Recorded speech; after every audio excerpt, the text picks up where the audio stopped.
Hi, it's Katie and welcome to my corner of the world. So today's a little different than some of the other videos I normally do. Today I am part of the Autism Awareness Collab. This is called Chloe's Autism Awareness Collab. Chloe is part of Tracy and Chloe's Unboxings, Makeup, Beauty, and More. I will, of course, have them linked down below, and I will link all of the other ladies who... Well, what I thought I would talk about with you on autism. Autism touches my life, of course. I think it touches everyone's life at this point. It touches mine, though, more from like friends having autistic children and watching them navigate a life with an autistic child. They watch me navigating life with other types of neurodivergence in children. And so, we all take different paths in our journeys with raising our children. And autism is just one of those paths. In fact, it's multiple paths because there's a whole spectrum of autistic symptoms. Not every kid is going to have all of them. Some are going to have one thing more severe than the other. So it's really about, to me, with my friends, it's about observing their journey, being part of their journey, being a listening ear when they need it, and just being loving and caring. We're taking part in this collab. We've kind of done an April takeover because this is Autism Awareness or Autism Acceptance Month. And we are posting every Monday in April as part of Mask Mondays. What I wanted to do really was talk to you, put on my researcher hat. I don't talk about it very often, but I am a researcher for a living. That is my full-time job.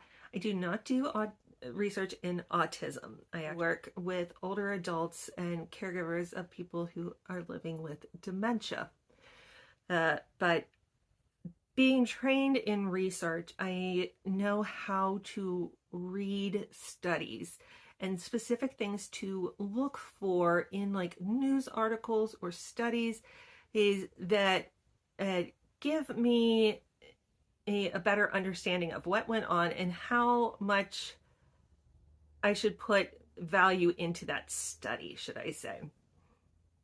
And I take this because there was one study, and now we pretty much know that study has been completely debunked, but it's still perpetuating out there somewhat, and that is that the MMR, measles, mumps, and rubella vaccine causes autism. The original study that was printed, and it was printed in a very prestigious journal. There were a lot of flaws in that study, but a lot of people took it as this is it. This is why children are getting autism. The reason, for the most part, that more and more children are diagnosed with autism is because we know more and more about autism and we know what to look for. In previous generations, we may have said that kid is just socially awkward, or they have some type of learning problem with learning. And now we know that what autism is and how to better diagnose it. In that way, it's somewhat similar to in that way, it's somewhat very similar to Alzheimer's. There's like 3 generations ago, we were calling Alzheimer's, even 2 generations, senility. Now we know more, and that's why people are getting diagnosed more, and we see numbers rising. So sometimes it's just better diagnostics, which is why we see a rise in certain illnesses or certain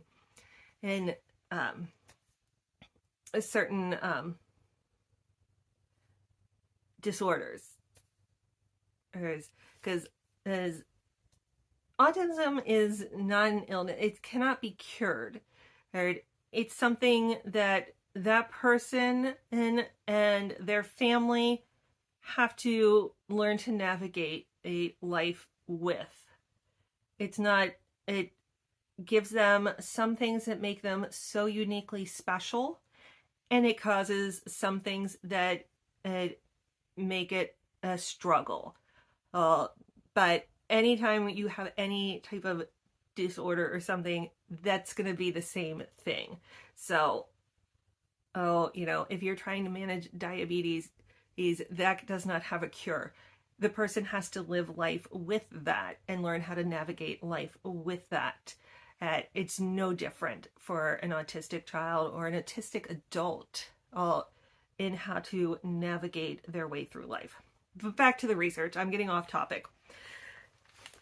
So we had this one study that came out and looked at 13 children in Finland. 13. I mean, as a researcher, that just like immediately bells are going off in my head going, red flag, red flag. Like, that is not a large enough of sample to really understand if there is anything causative from that vaccine. One thing to understand about research is that things can be correlated. They can happen around the same time, or they can happen in together. It's like saying eating chicken causes obesity. Well, yes, I eat chicken and I'm obese. I also eat a whole lot of other junk. The chicken isn't causing my obesity. Either the way I prepare it, like it's fried, which I don't like, but it's either the way I prepare it or it's all the other junk that I eat with it. But the chicken inherently isn't causing the obesity. And so that's the MMR. It just happens that that is the age around 2 that we really start to see the symptoms of autism in children. And that's because a lot of times you don't notice it until the child starts really putting sentences together, starts interacting with other children, and you start seeing that divergence. And sometimes they had words and now they're losing them. It is, the two things are correlated, meaning they occur around the same time. One is not causative of the other, though. They don't go like this. They go like this. They're parallel. They do not cross, which would then be more causative. So 13 is not enough. Absolutely not enough to diagnose that. Also, there was no, what we call a control group. All of those 13 children had been diagnosed with autism, and they were diagnosed around the time they got the MMR vaccine. They did not look at children who were not diagnosed, or look at times when other children were diagnosed, or look at children who maybe didn't get the MMR vaccine for one reason or another. They looked at 13 children and that one instance in time. That is not enough to conclude that the vaccine causes autism. It doesn't. And there have been multiple studies done since then that have shown that the MMR vaccine is safe and that children, it does not cause autism. There is no causative effect. There's nothing there. There's the, finding that correlation is good. That causes us to do more research and to really look into it like, this looks a little, this seems interesting. Maybe we should look at this. But once we looked at it, that thing existed. And now, it was in this big prestigious medical journal. Meaning it got peer review. How it got through, I have no idea, because there were these fatal flaws in there. Sometimes these top medical journals will, if they see something that's really important, they're going to push it out really fast. A lot of other articles in those journals have to go through a peer review process, meaning that other peers, other researchers that are knowledgeable in that field have to look at that article and dig through it and look for those fatal flaws. Is there something you did that is causing you to draw this extreme conclusion that you shouldn't be drawing from the data you have? And that's what this author did. Since that time, both the journal has retracted the article, all but the lead author have dropped out and said that the study is not done well, and that they believe that the MMR vaccine does not cause autism.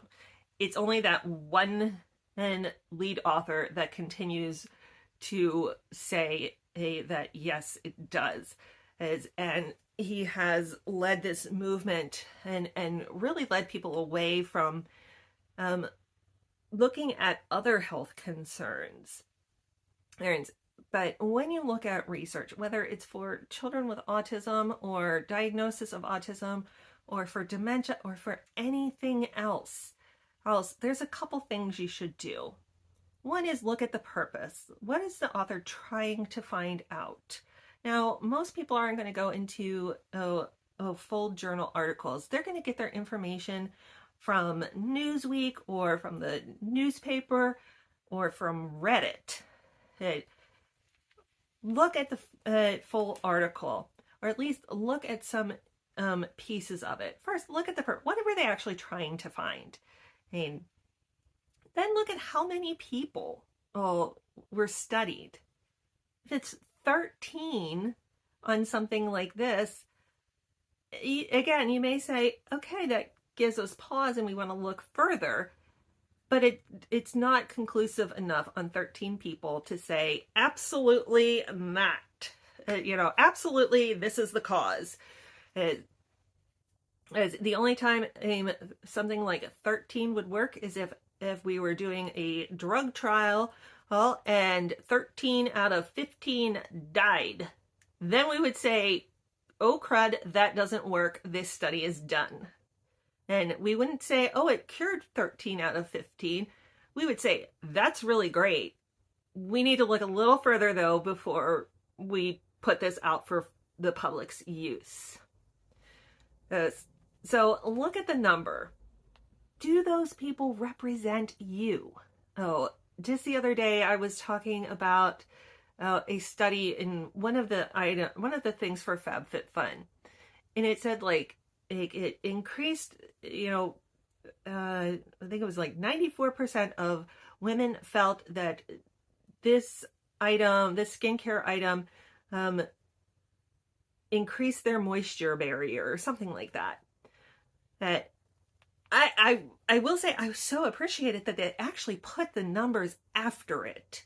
That it was like a 4-week study, had 31 women, and which again, not very representative, and those women were between the ages of 21 and 39. I look at that and go, oh, I'm in my late 40s. That does not represent me.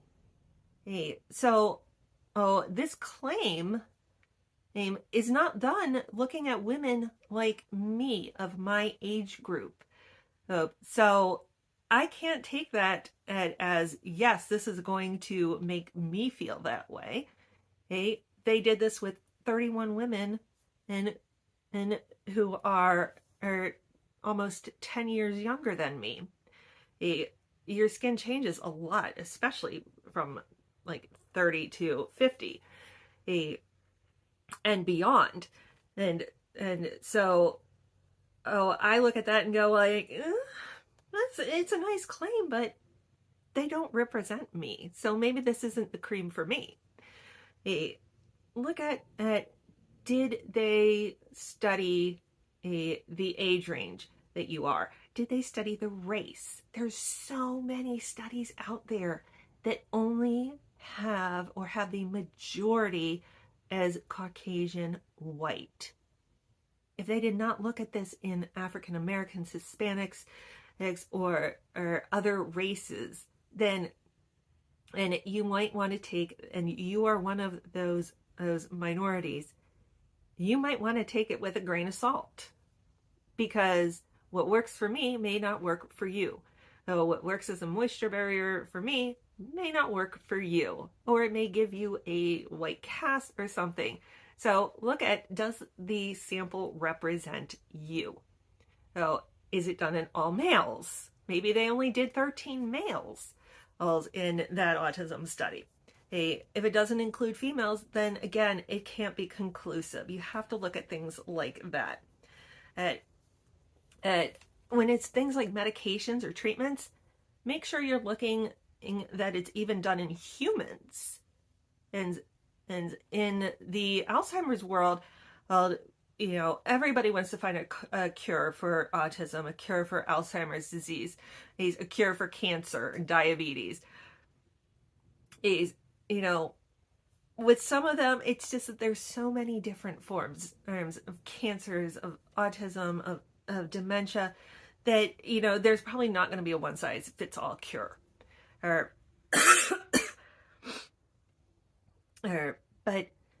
was this study even done in humans? They do so many medication studies on rats first, to make sure that it's not going to kill the rat, or you actually get the effect that you want from the medication. And I see these studies published, and the the New York Times or the Washington Post might pick them up, and headlines like, "A cure for dementia, potential cure for dementia found."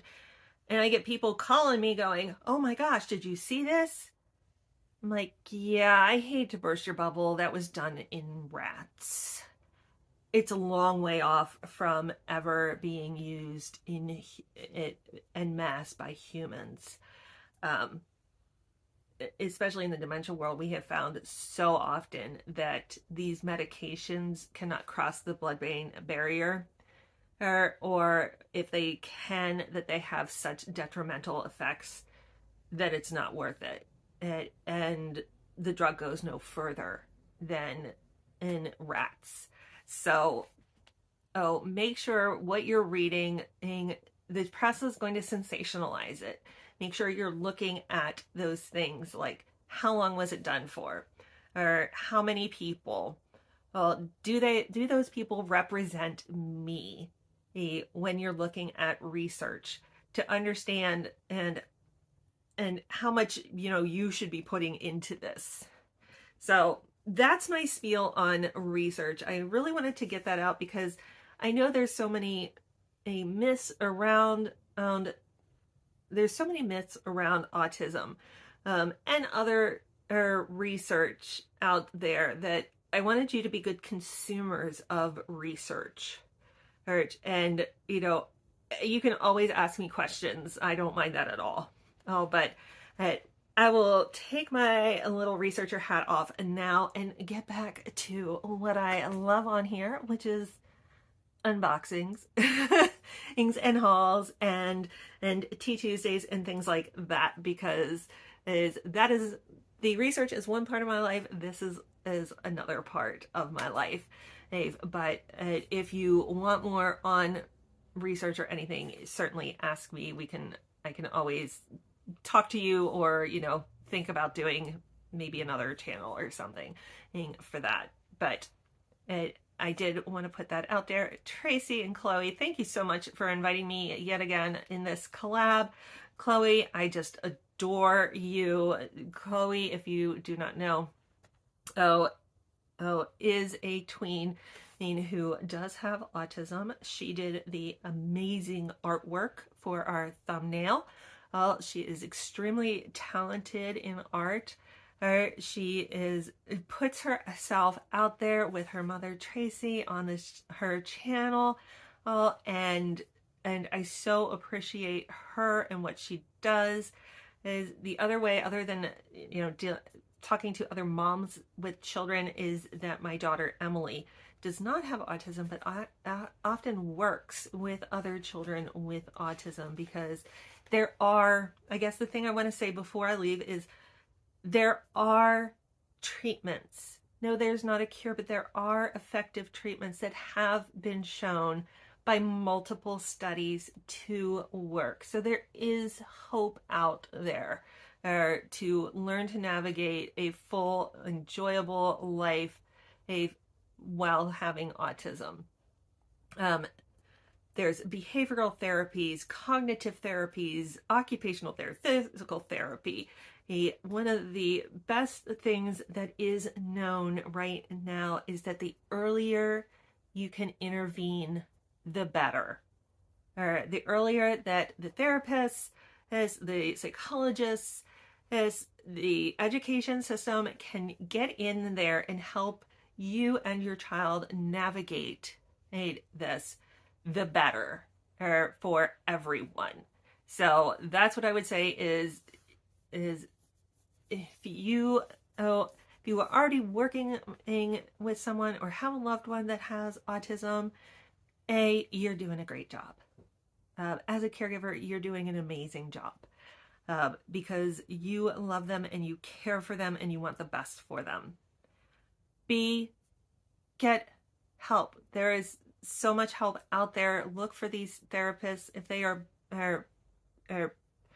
school age or younger, there are therapies that will be provided to you by your county. All you have to do is get in touch with your school system. And they will start even before school, before kindergarten age, to get those therapies to you. So, there are support groups for parents, for children, and look into those. They are often very beneficial in managing the emotions that come along with this journey. And yeah, sorry, that kind of cut off weirdly. That is it. That is all I have for you today. Until I see you next time, have a great day. Bye.